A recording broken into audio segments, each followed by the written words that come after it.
Okay, I'm switching to my presentation mode. Right, I suppose I to introduce myself a bit. My name is Olga. I'm a teacher and a teacher trainer. I'm CELTA and Delta certified, so I believe that if I'm saying something, it makes sense most of the time. So even if it's something that you're not used to, something that you haven't used in your practice yet, try at least not to take it super critically. It might, hold some water and it might help you in your teaching practice, right?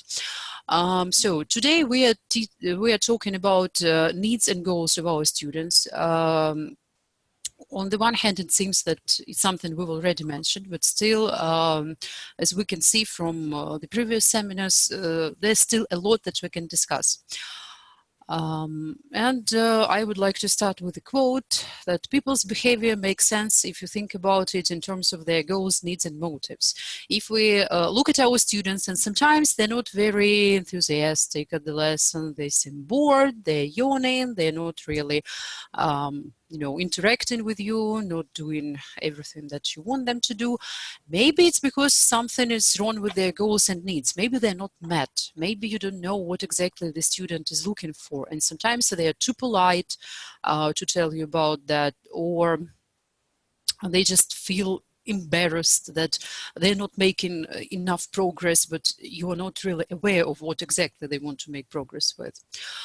So I hope you agree with me that it's important to know what exactly your student needs, and let's see what the situation is when they first come to your lessons. We can see that 34% of the teachers who took part in the poll said that actually everything is quite okay. More than 75% of the students come with a particular goal. They know what they want. But if we look here, it's what 37% of our teachers admitted that less than 50% of the students didn't know what they wanted. So it's like every other student, and sometimes even more, when they come to the school, when they start their English classes, they have no idea what they're studying for. What happens then? How do you guys help them set their goals? On the one hand, it's quite optimistic. So again, more than 75% of those who didn't have a goal receive it eventually with the teacher's help.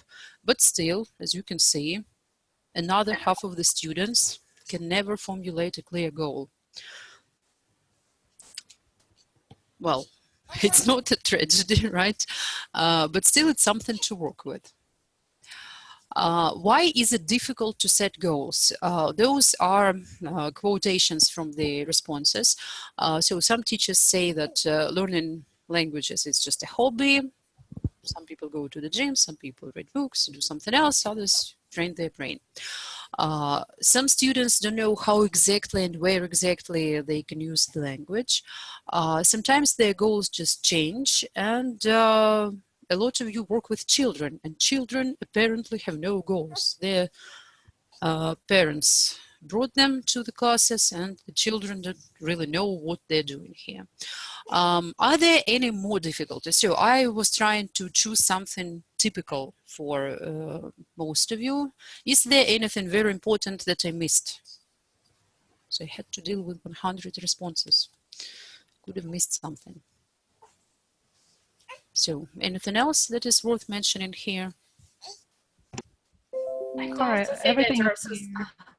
Yeah, so speak. No, speak. Okay. If you'd like to start, I haven't noticed who was the first. Anastasia, maybe you? Okay, so I just wanted to say that so some people say, for example, so everybody studies English and so do I. Right. So it's like the logic of some people. Mm-hmm. Okay. Yeah, and usually like people like businessmen, for example, they say that this is just a must to know English and that's why they study, but like they don't, it's just because it's like reality, so it's a must. It's like you drink, eat, and you should speak English. Yes. So this is the only goal.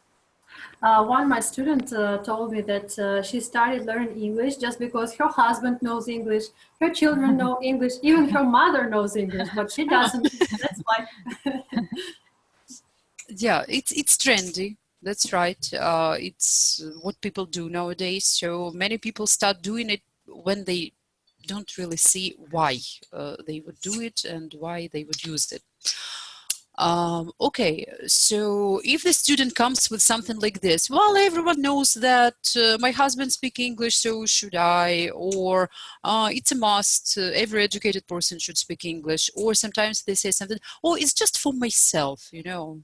This is such a weird way to put it. What goal might we suggest if the student has no real life need? Any ideas? Probably he just likes learning in languages. That could be the case. Okay. Maybe some future opportunities. Maybe some future opportunities. It's about jobs in some international companies. So should we suggest them starting looking for a new job? No, just we can suggest thinking about, I don't know, about their future. Okay. For example, we can set goals about communicating with people, about asking directions, holding conversation, using English when traveling or in different daily situations, because they don't have a specific goal, they don't use it on business. That's why it's more of a general English. Right. Well, that works if they actually get into those situations where they need to communicate with people, ask for directions, and so on. I remember once I had a student who was an accountant. She was living alone. She didn't have any friends. She didn't have any hobbies that she would care to tell me about. So wake up, go to work, go back home, have dinner, go to bed. That was basically her life. Where would she ask for directions? She didn't even go to new places in her, native town. I want to add can something. also, okay. I'm sorry. I will wait. Study. We can also make up a goal, like prepare a student for watching some movie that he or she likes, or listening to some group or band, or a singer. Right. If we know what they like, it's easier to formulate goals. Okay, Vitaly, go ahead. Yes, I think that everybody has such problem as the lack of information in Russian in some specific areas, and not only in work, but in studying as well. So that may be one of the goals.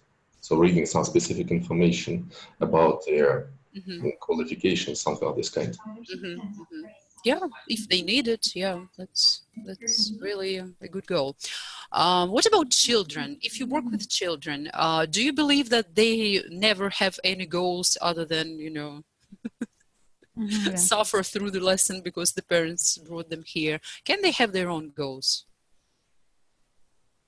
Their goal is to have a success in exams, in final exams, or some other. Oh.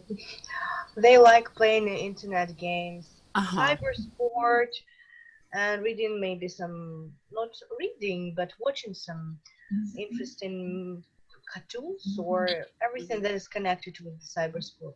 Well, this is my point of view, but I faced it. Right, so they can have fun. That is their goal. They can enjoy the process. And by the way, okay, so they all have school exams eventually, but what if the child is 10 years old, even younger? It's too early to start intimidating them with final exams. So we can focus on having fun, I think. Well, I have such a student. She's a girl, a 10-year-old girl, and we never have problems with her goals because I can offer her any goal, and she is glad to take it. So, for example, the hare should win the race, and that's her goal for today.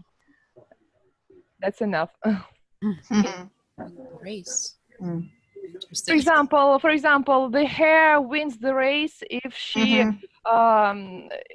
able to remember all the words. We have 10 words, And if she can, for example, read all of them, then the hare wins the race, and that's enough for her. So okay, so she enjoys the process of, playing different games with you. Wonderful. Right. Oh, I have a question though. Yes. Is it always necessary to? I mean, yeah, we should set a goal to know what the student is looking for. But if it is for children like 10 years old and they just want to learn English, to know the grammar, to improve their speaking skills, we can just set one big goal: learn English, improve their language skills. Do we need to make up some goals? If there are no goals, really. I would actually like to see this real child who comes and tells the teacher, I want to know grammar. I want to learn. I enjoy the process of learning very much. I don't mean to say that they don't exist. The child is not saying that. The child is not saying himself that they need grammar. They just say, I want to learn English, and which involves, of course, and we should do that. It involves both vocabulary, grammar, lexics, and reading and listening, everything, all these aspects. But the main goal is just to learn English. Nothing special. Yeah, okay, let's maybe put a pin on it. If we have time to discuss children and how to work with them, then we will return to it, because we mostly work with adults, right? And now if we start distracting, we might be stuck here for more time than we should. So the problem is, or maybe the peculiarity of our situation is that many students and many teachers are setting goals. Whether it's children or adults, if you remember yourself being students, whoever asks you, schools, universities, even sometimes different language courses you attend in some, why do you need this? What would you like to achieve? And so on. Well, it hardly ever happened. I'm sorry, I cannot hear you. There is a television on the background. It's not my television, so guys, whoever is watching TV, please please choose one to or at least mute your microphone if there's something super interesting going on. I don't see who that is. Right, so it's a very new and a very strange activity for us to set learning goals, because, well, if you work with school children, if you work at a secondary school, or if you work at a university, you never ask your students about their goals. You have a plan that you have to feel and listen to. Here, when they actually choose what to do, how to do, what materials to use, and what skills to develop, here it makes a lot of sense to set particular goals. How exactly do you set goals? Here again, I copied some of your responses. Please look through the list, see if there's something that you agree with, something that you really do with your students. Maybe you can even find your own response. And whoever would like to give some comments on that, tell us more, please feel free to speak up.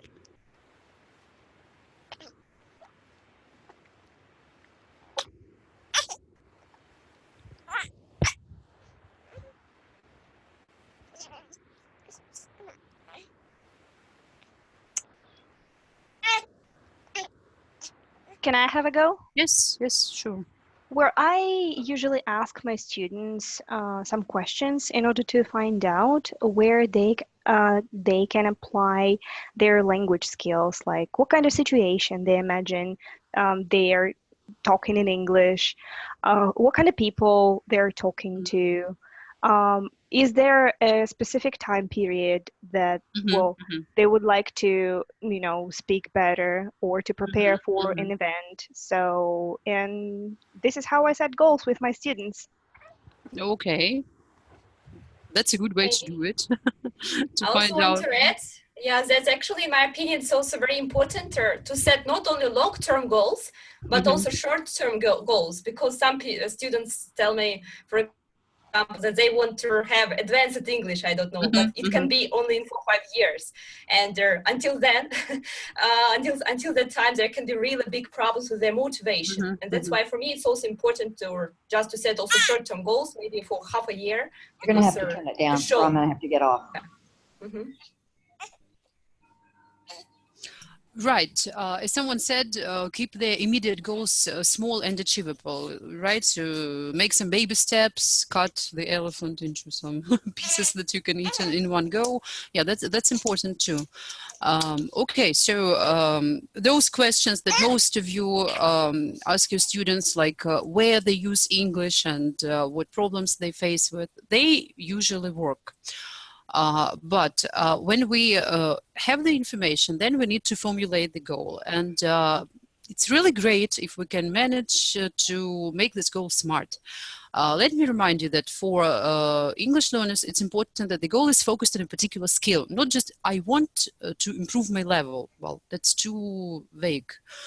We need to focus on speaking or listening or reading or writing, so one skill at a time. It doesn't mean that we should forget about all the other ones. So you can have several goals, right? But for each skill, there should be a particular one, not just improve my level in general.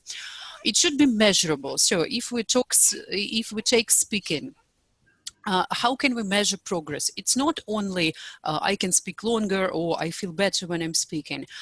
There could be some particular, criteria which help you judge if the student is making any progress. Well, what is next is attainable. The goal should be aligned with the proficiency level. If someone has just said the student wants to be advanced, but now they're beginners, well, it's very difficult for them to see where this goal is. It's so far away. So maybe we should have some goal that leads us to that level. But first we should focus on the step that is close to us. So something that the student with this level of proficiency can really achieve. The goal should also be relevant to their real life. That's why we ask all those questions about using English and maybe if not using, where potentially they can use English and so on. And of course, it's good to see some time limit when our results can be achieved. Let's look at some goals and let's see why they are not smart. Like if someone is aiming at making no grammar mistakes in speaking, 0 mistakes, so 0 is measurable, right? But it's not achievable. Everyone makes mistakes. Native speakers make mistakes. Moreover, it's irrelevant for most people. It's very hard to imagine a situation in which the person would really suffer from making one single mistake in grammar. And moreover, this goal is absolutely not time-bound. Well, eventually, maybe if you spend 40 years studying grammar, you will stop making mistakes, but well, there's no guarantee. Another goal, increase the duration of my speaking from 2 minutes to 4 minutes by the end of the month. On the one hand, it looks okay. So it's time-bound, measurable, but we should take into account that longer speaking is not necessarily better. You should think how relevant it is. If your student makes presentations, maybe then it's important, but again, he usually has some notes, some plan for his presentation. Does he really need to be able to speak for 4 minutes instead of 2 without any pauses?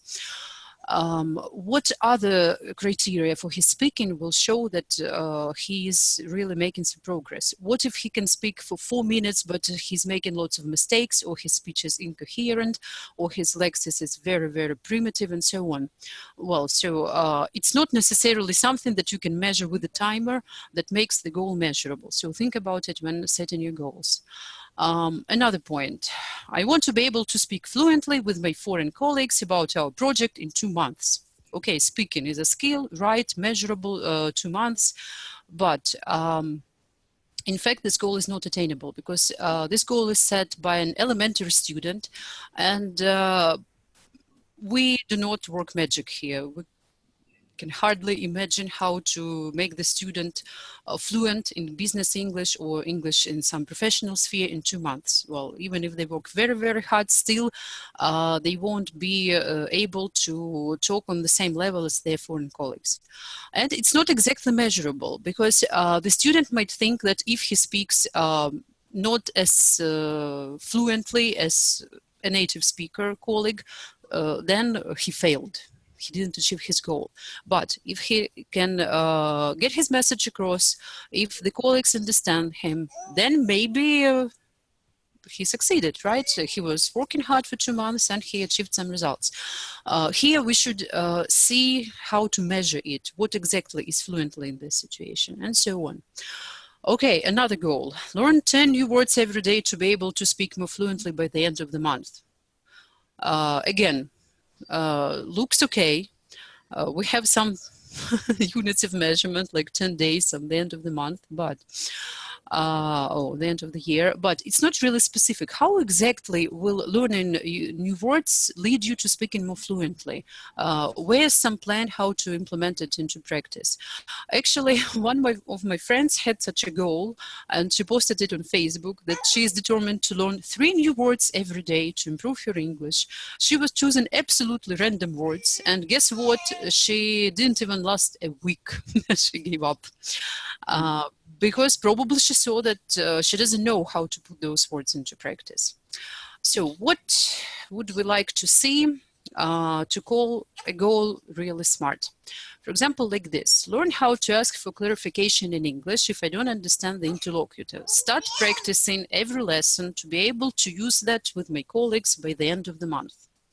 Why I think that this goal is smart? Because it's focused on speaking as a skill.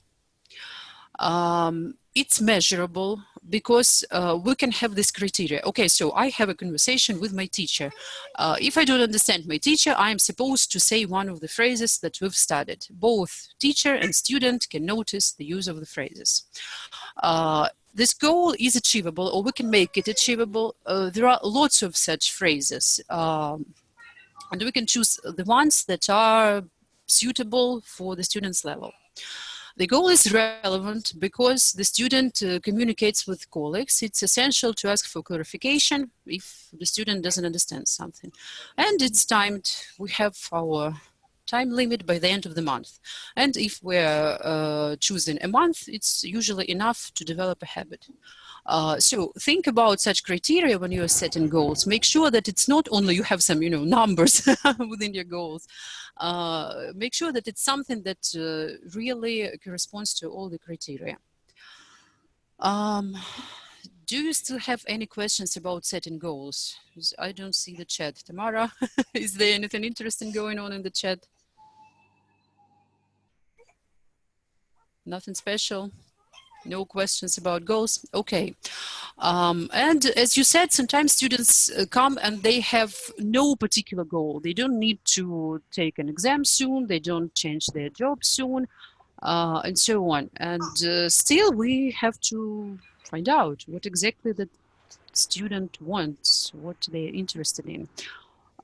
For that, we could conduct a needs analysis. So here I can see some responses from the poll. What exactly do you do to find out your students' needs?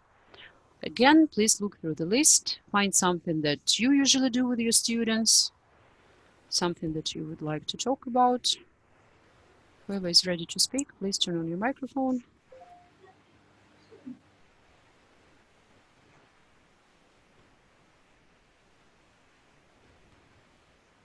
May I ask you a question? Sure. So, how do you prioritize the necessity to, for example, teach grammar or discuss, daily activities with the student? And what is more important in your opinion? That's a good question. So, thank you. How do we prioritize? I would say that we should know their needs, first of all, and we prioritize everything according to what they do with English in their real life. Let's say Your student is a pilot, so they do need English, but most of the time they have scripts for all their activities. So for them, maybe grammar is not that important, right? Because they hardly ever get into the situations when they had to construct their own phrases. But for them, it's important to sound understandable. If they have problems with pronunciation, maybe you should prioritize pronunciation over grammar, you know. And you as a teacher, I'm sure you know this phenomena that it's quite difficult to attract attention for, let's say, 3, 4, 6, 7, 8 months. And you have to, you know, catch this attention. You have to tell the person something new every single day. Mm-hmm. And you sort of act like a mentor, like your teacher, like a mother, sometimes like a lord. And right. So how do you keep up with that kind of task? That's what the needs analysis is for. You actually try to find out as much as you can about them, and it gives you something to work with. It gives you the inspiration and the you know, topics to discuss and so on. So back to the needs analysis. Do you guys do any of those ideas suggested here? Well, I do, and actually I wrote, I guess I wrote in this like questionnaire. Mm-hmm. I do listen like usually trial lessons, and of course I just based on that I am, well, I think the first meeting, of course the first lesson is very, very important. Mm-hmm. The most important, because it depends whether you're going to study on work and mm-hmm. yes, continue your communication with the student. So of course I do prepare for the first lesson, and I just trying to pick the right topic. Mm-hmm. Just yes, it's very important to find yes, and sometimes I combine different like topics and so on, just depending on the information that I got from this trial lesson, really. And actually, I just would like to say that yesterday I just read this recommended article about mm-hmm. these different types of students. Like, yeah, it was very interesting. And actually, I figured out that one of my students was really like an accountant. Like in his behavior, but because it was true, it was really hard for like we from the very beginning, really hard to understand his goal and his real goal and all the goals. And actually it was really like torture for me to go and just I was trying to create our classes, I don't know, just to combine all these materials based on his hobbies. But in fact, he didn't like it. It's like he was always just something, he was trying to find some faults, and he was very unhappy. And again, only when he just realized that he needs the certificate, for example, yes, yeah, mm-hmm. like to prove his level. So this is like, and so he should do every single topic in order to get the certificate. Then he just, yes, he just realized that. So we should do and study every single material, no matter whether it is interesting for him or not, just because he needs this certificate to prove his level. So this is the certificate, but if they need something else, and whatever they need, we have to know it, because otherwise it's hard. He also asked me to write some sort of a business plan even for him. So what we are going to do and so on, and just how many topics we have, for example, in this level. And so, and now it's so easy to work with him. It's so easy. So just very easy to prepare. I take just one topic after another so I don't need to invent any. Of course, I do add some interesting, just for fun, some things, but it's very easy now with him. Yeah, things get easier. So it's a good idea to listen to their trial lessons. They can. May I? Okay. Yes. Go ahead. Just about the trial lessons, it was very easy for me to hear the new student because he was telling about his goals. I can listen his level. I can listen his pronunciation, but no, it's not available any longer. I don't know, maybe it's a problem with my inbox, but I only see the comments of the manager, but not more. Okay. Is that for?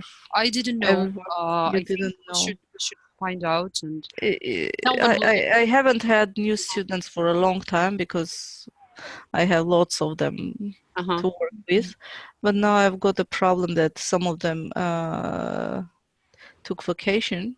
So when I tried, no more trial lessons. No, but now there is some temporary. Yeah, I heard that there is some problem, technical problem, and even some yes, there is some temporary. Maybe. But for me, it's a real challenge.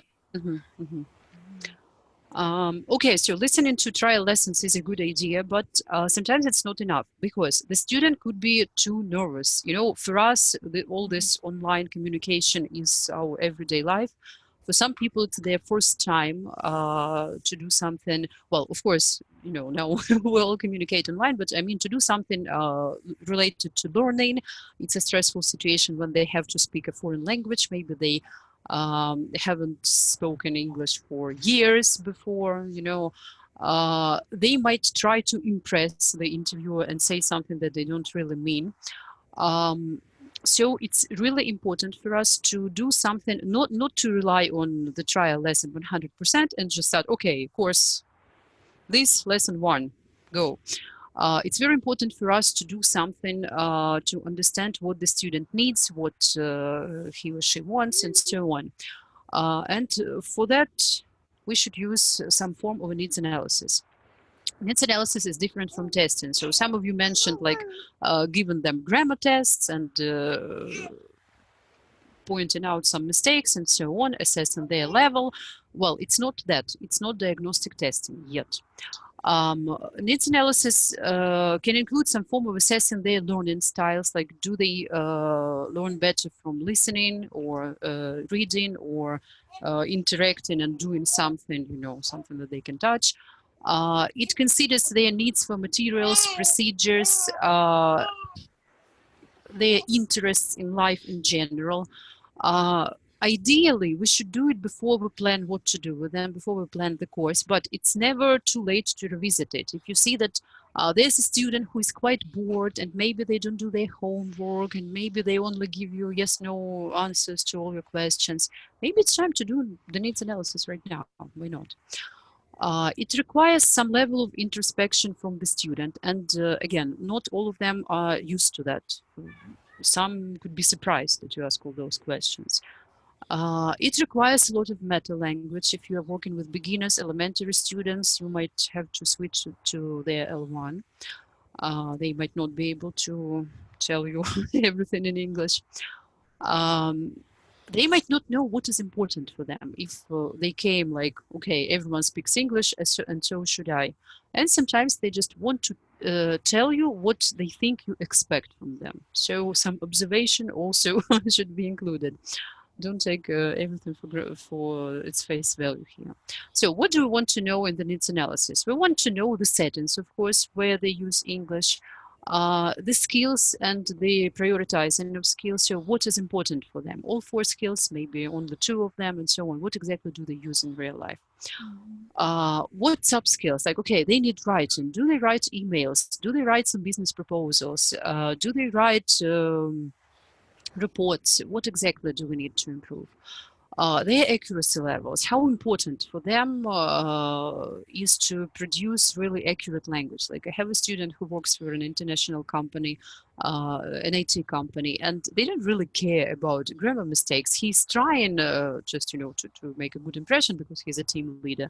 But honestly, he has never had a problem. And I had another student who was working for a bank, and her boss was giving her a hard time if he could spot a mistake in her emails. Functions. Do they need any specific functions like asking for permission, asking for clarification, inviting, offering, and so on? Different registers.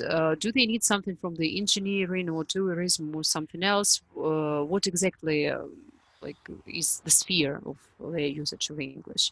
And as for learning styles, whether they're auditory or visual or kinesthetic learners, It's important for you to, first of all, to clarify for yourself, what are you going to do with it? Can you really use it in your work, and can you trust the results? So how can we find out their needs? We can ask them different questions and different types of questions, like yes, no questions and multiple choice, and offer them to rank something, to give an, some longer reply, and of course observation. When we watch our students, we can notice a lot. So when we are trying to find out their needs, which are more important, their communication needs or their learning needs? What do you think?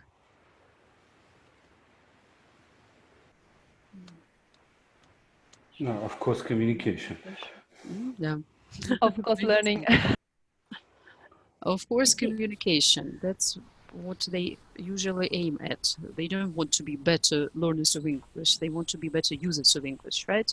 So, of course, communication comes first, and here we should take into account their necessities, lacks, and wants. Sometimes they are quite contradictory, and we should try and make some sense. What's important to know here, that the knowledge of the language is insufficient. Someone mentioned that everyone needs grammar. Well, on the one hand, it's hard to argue with that, but on the other hand, people need skills. They need to speak accurately or to write accurately, not just be able to recite the rules of using past perfect, right?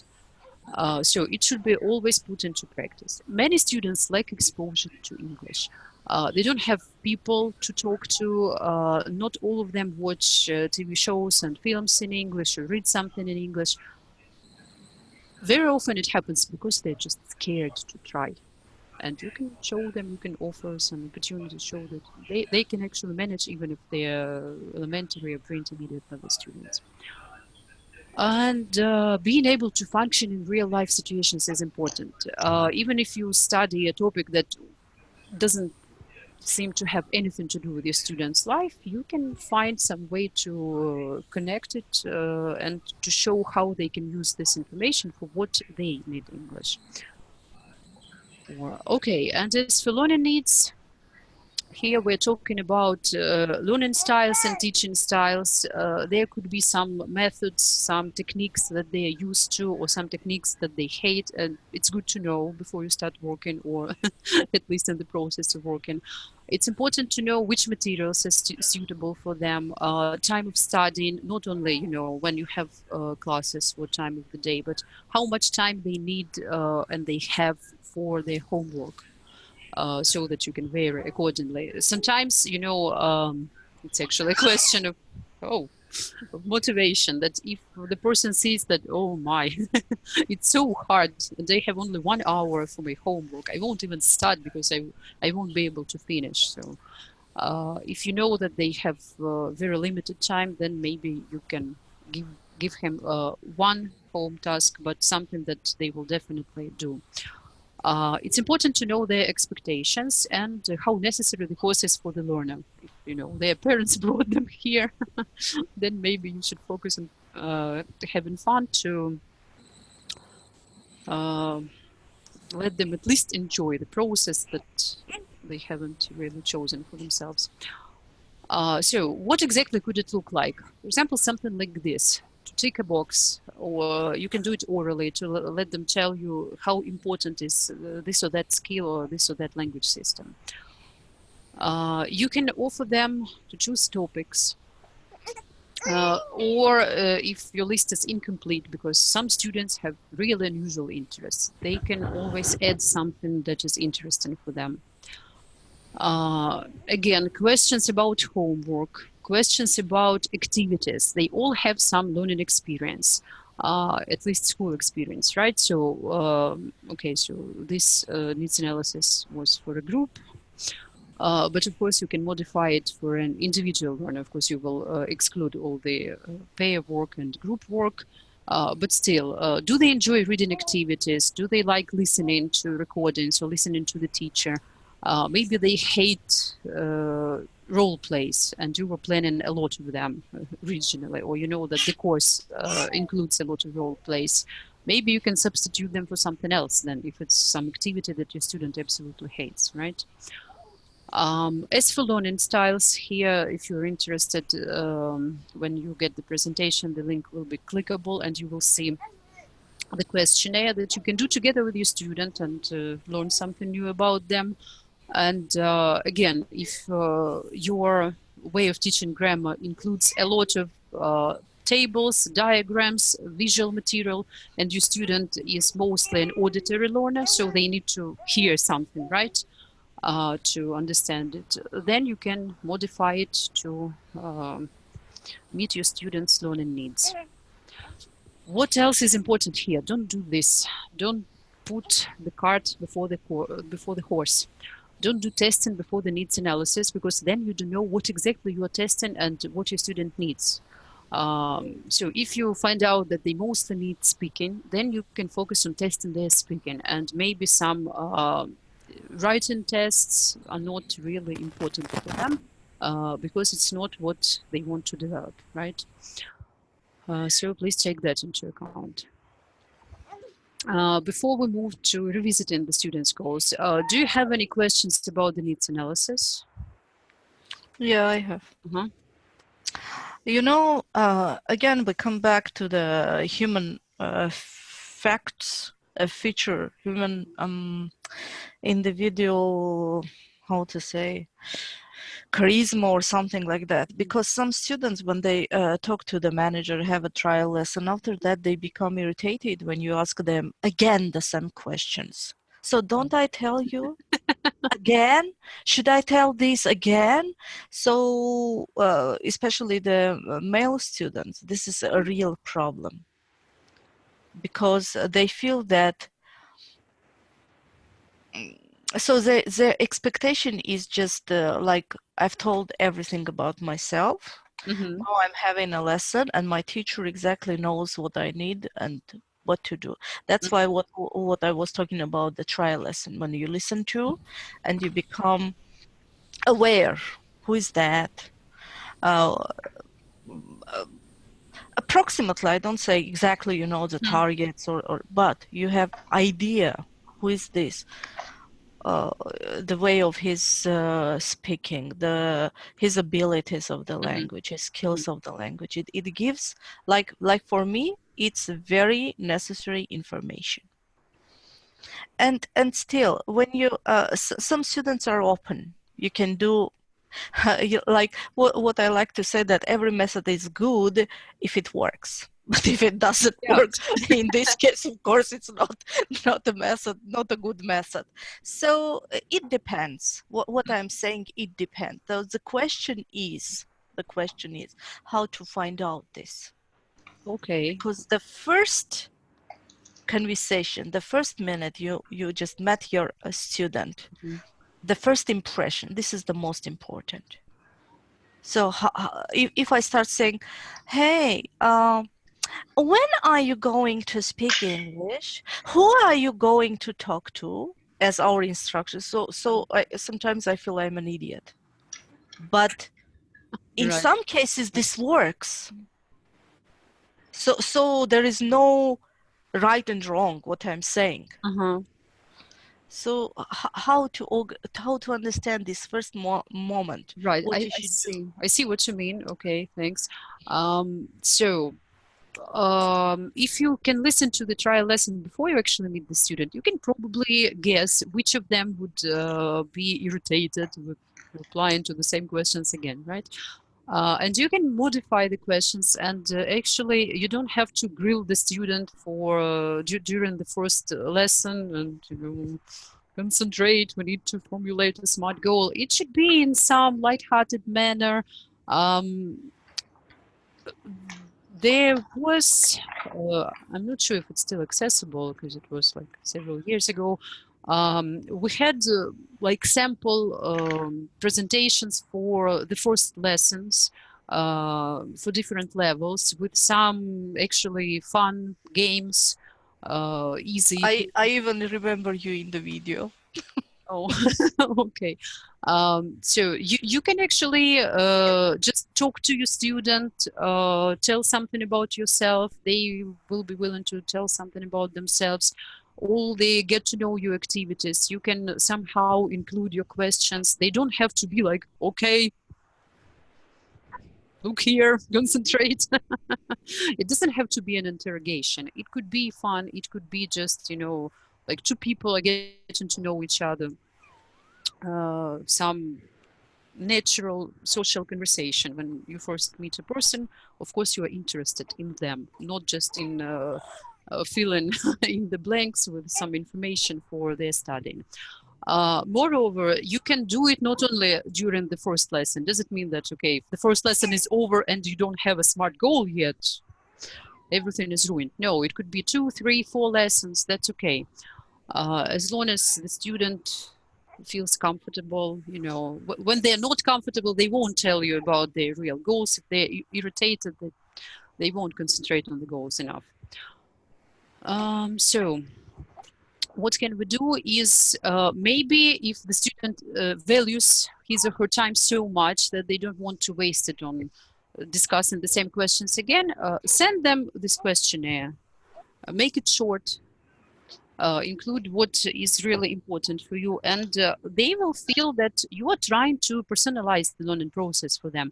If you're asking them about the activities they would like to do and the topics to discuss and so on. And then, you know, casually, like, in order to clarify their answers, you can ask those questions again. Maybe they won't notice that the questions are the same. All right, any more questions here? Yes, Olga, I would like to ask, can we apply this knowledge to the group lessons? Absolutely. If we have, I don't know, 10, 15 students and we need online? No, offline. Offline, it's even better. You can, you know, find someone who hates grammar, likes listening. You can make them do all the work, you know, all the mingling activities when you meet a new group. They could be actually doing your needs analysis for you. All right, thank you. Yeah. Okay. And could you tell me, please, how to explain the student that if he doesn't have a clear goal, it harms him? Like I just have many students of elementary and pre-intermediate level, and they have just some general goals like traveling, future career goals, just some probable projects with foreign customers, like this. How to make them find the goal? Please don't tell them. It harms you. It's very bad for you. Stop doing it immediately. So it doesn't really harm them, but it doesn't lead them anywhere, right? If they're, oh, okay, I'm just learning English because I am learning English. Try to formulate something together with them. Start with the needs. First, understand what they like, what they don't like, what is important for them, what is not. Then maybe you will see something together when you look at all those results. Okay, now you're learning English just because your husband speaks it. But what could change? What could happen next year? Do you have any plans that potentially could be related to English? You might find something. Okay, so I want to say something as well. Maybe it is a good way to offer some specific courses for them, so you can analyze the report and you can figure out that maybe this person is working in IT sphere, for example, and he or she is responsible for making presentations. I think it's a good way to offer them some specific courses like the presentations or meetings. Right, if they need it. And sometimes they don't see that they need it, but when you offer such things, or when you ask some questions with question tags, and you sound not strict, but maybe rigid sometimes when you say, so you need to make presentations, don't you? It's yes, I really need it. So yes, but maybe their problem is communicating with the colleagues, you know, between presentations. Of course. Maybe small talk terrifies them. Maybe they can give a perfect presentation, but then during the coffee break, they just run away. Oh, and of course, this must be taken into account, I think. So we should. So the main thing here is talk to your students. Show them that you are a human being. You are not a talking head on the platform. You are listening to them.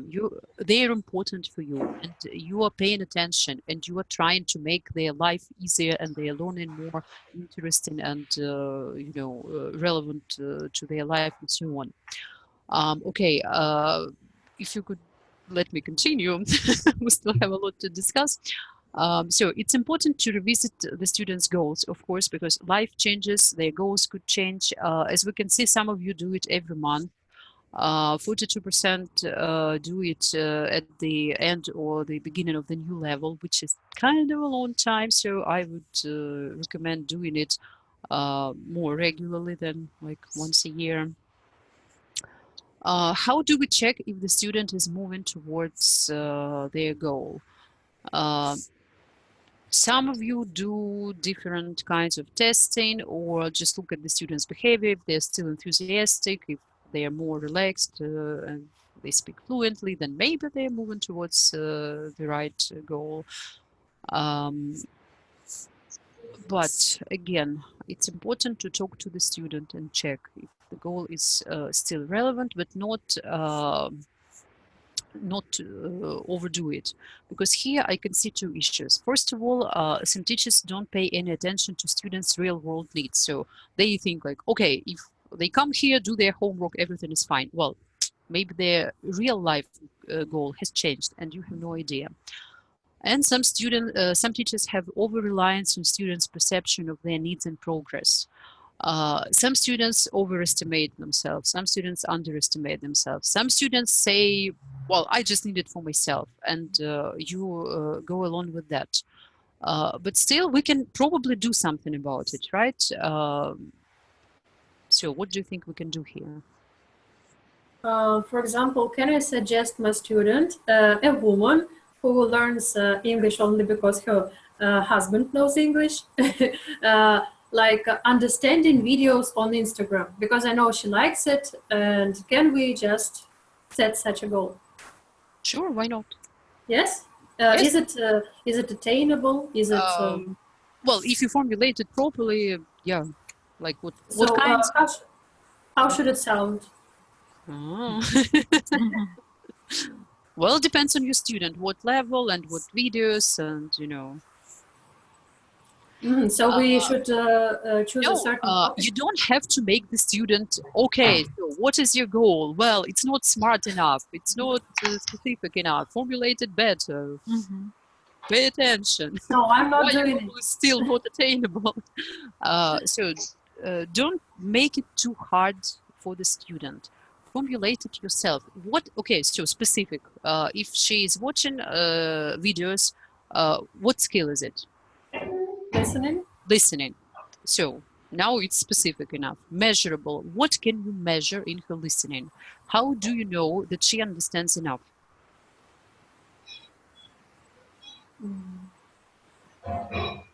I can ask her questions.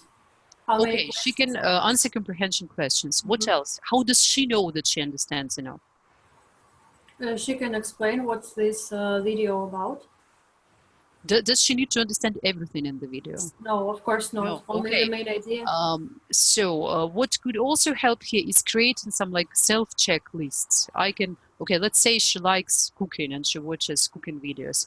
I know what the main ingredients are, check. I understand the steps to do it, check. I understand some details that can spoil my cake or make it awesome, check. Enough, right? So, and this is measurable. If she cannot tick off one of the criteria, then maybe you need to help her, give her some listening strategies and see how it works with them. Okay. What else? Measurable. A. What is her level? According to that, you should select videos for her. Or she can watch any videos, but maybe in some videos it's enough for her to understand like this much, and in some videos she should understand this much. Again, depends on her level. Is it realistic? Does she really need those videos? Or does she really like them? If you say so, then it's realistic and relevant. And time, okay, give her some time to compare how she could do it. Let's say 2 months ago and now, and in 2 months again. Well, there you go, there's your goal. Don't make the student formulate all that. Do it yourself. All right. So what else can we... Sorry, may I ask a question? Yes. Concerning Ekaterina's problem with the Instagram videos, how can we reach this goal by means of the platform? Because, well, it doesn't help us. So we should prepare our own lessons, or what? Depends on how much time you have to prepare your own lessons, but you can teach all those, listening strategies. You can provide checklists for your students for any lesson, for the platform lesson as well. Just show them how to be better listeners, what exactly they should listen to and listen for, and so on. And then, as like additional homework, you can suggest listening to some YouTube video or Instagram video or whatever. And with the same checklist, like I understand the main idea, I know the succession of the actions and so on, and see if they can do it. So it's like giving homework, and for example, during warm-up, you can check comprehension. Yeah, why not? You can just discuss what she watched and how easy it was to understand and so on.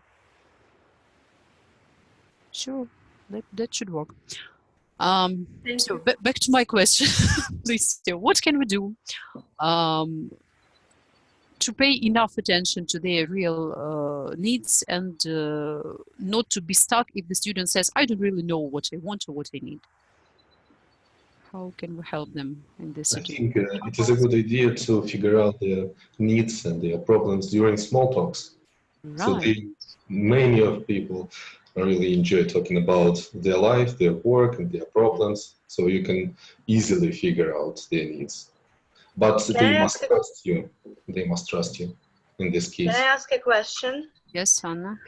Well, talking about those facts about like friendship and so on and so forth. I've got some students who are like, okay, my friends, and we've been cooperating with each other for more than 3 years already, and they don't have a goal. Like, of course, they have a goal. They want to know English and so on and so forth. But it's more like talking stuff. It's not about learning something, and it's not about grammar and so on and so forth. I can't bring them to the platform. We're talking, and when I ask for the goals or I want to have a lesson with them, like actual lesson, they say, okay, Anna, come on, I'm here for fun, for just have rest, to enjoy this hour because I'm too tired or I'm too relaxed. And their goal is to have fun. Yes, they it's have a legitimate fun. goal. Why not? And this is fine. And yeah, of course, after this I have to say, okay, let's do some kind of a test to understand if our work like hasn't been deteriorated in some way, because like we are talking that it can it's like wasting of time for me and for them. I will never say that, of course, to them, but I mean that. And sometimes this is not so great to become friends, because who knows, maybe in a year they say, okay, what am I doing here? We had fun, but I wanted some results. Right. And once I don't have those results. Sorry, and I have to interrupt you because we have just a couple of minutes left. Yeah, of course. It's a very good point. So whatever you do with the student, make sure that they know about it. So if you decide that your mutual goal is just having fun, make sure that in 3 months your student doesn't say like, I've been studying for 3 months and we only covered 4 topics. How come? 3 years. Is your methodology not effective enough and so on? So we only went through 4 lessons and all the rest of the time we are talking. Why? What is wrong? So you should be on the same page as to where you are, where you are moving, what the goals are, what the processes, and so on. It's very important, in reply to all the questions, to develop learner autonomy in your students, so that they can set their own goals and feel that they're responsible for them, whatever this goal is, even if it's just having fun.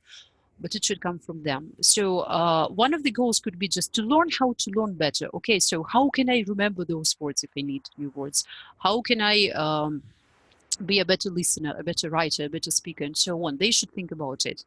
And also they should identify their emergent needs. I used to have a student, and we were working for 6 years together, whose goal was ultimately having fun. He didn't really need it for anything, and his level was enough to do the stuff that he wanted with English. But sometimes he would say, you know, I think that I forgot this or that grammar topic because I was listening to something and I caught this phrase and I don't really remember what it means. Let's work with that. It's really good if you teach them, you know, to identify such needs. Or I would like to practice more reading and something else, or listening to this or that particular type of texts. You know, if your students give you something to work with, it makes your life easier and preparation easier. Okay, yes, as you can see from the chat, a lot of people have to leave and are leaving because the next lessons are coming. It's a very good idea that we have to communicate, we should be the team, and you know, this cooperation makes our work easier. I will just click through the slides with the case study that I had, some responses from our colleagues. Now with all the information, you can look at it again and analyze it from the point of view of setting goals and identifying needs. I can tell you that that student that I was talking about, this one, it was my real student, and she went all the way to the advanced level, so I managed to set some goals. Think what you would do with her. Feel free to share with your group leaders. They will definitely share with me, and maybe with the new information it will be easier because we had just a couple of responses. So let me summarize what we've discussed here. It's very important to take time to get to know your student. The more you know about your student, the easier it is to work with them. If they come with a goal, check if the goal is smart and help reformulate it if it's not really smart. If they don't have a goal, start with their needs. You can find something together that doesn't have to have, you know, all the criteria at first, but then you will just formulate the criteria for yourself to be to make it easier for you to check if you're moving toward the goal or not. Communication goals are the most important. So not improving grammar, but speaking more accurately when communicating with my business partners. That should be a goal. Goals change. Make sure that you notice that and react accordingly. Formulate a new goal or correct something, change something in your approaches, materials, and so on. And promote learner autonomy. It's counterproductive for you to set the goals instead of your students. So teach them how to take responsibility for their own learning. If you have a question, how? Maybe we'll talk about it later. So you will receive another quick poll, you know, as a follow-up to see how interesting, how informative, how useful everything was today. Please take your time to tick off some points, and if you have some feedback, some more questions, feel free to write everything. There will be a special slot for that. So I guess we all need to run now, but if you still have some questions, suggestions, ideas, that's what that poll will be for. Right, so thanks everyone. I hope it was of some assistance. I hope you can start using it with your students. Thank you for your work.